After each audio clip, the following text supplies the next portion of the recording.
Kumuha tayo ng update ukol sa libing ngayong umaga ng 5 magkakaanak na minasakir sa San Jose del Monte, Bulacan.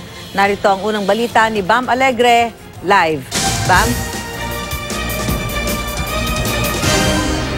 Susan, ilang saglit na lang at ibibiyahin na nga ang magkakaanak na minasakir dito sa San Jose del Monte. Alas 7 ng umaga yung kanilang schedule na dadalhin sila sa isang simbahan para sa misa. At kanina may namahagi ng mga t-shirt na nagsasabi ng justice para sa mga namatay. At sa likuran naman may panawagan na ibalik ang death penalty. At ngayon, Susan, makakasama natin live si Miss Glory Dizon, ang kapatid ni Miss Estrella Dizon Carlos at anak ni Nanay Auring.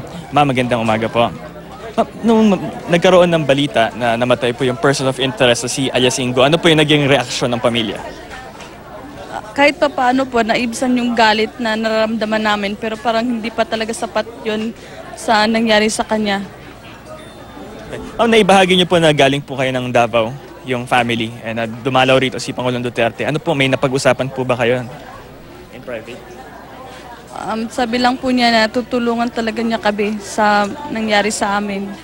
Nangako po siyang tutulong talaga siya. Kaya nagpapasalamat po ako kay Pangulong Duterte na dumalaw siya dito sa amin. Ma'am, meron ba kayo naisa iparating sa mga nakiramay sa pamilya?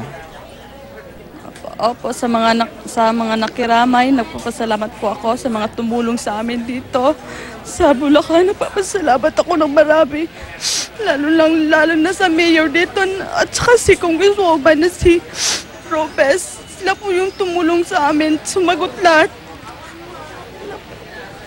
At Susan, ito nga po si Miss Glory Dizon, ang kapatid ni Miss Estrella Dizon Carlos at anak ni Nanay Auring. Yan ang latest mula rito sa San Jose del Monte, Bulacan. Balik sa iyo, Susan. Maraming salamat, Bam Alegre.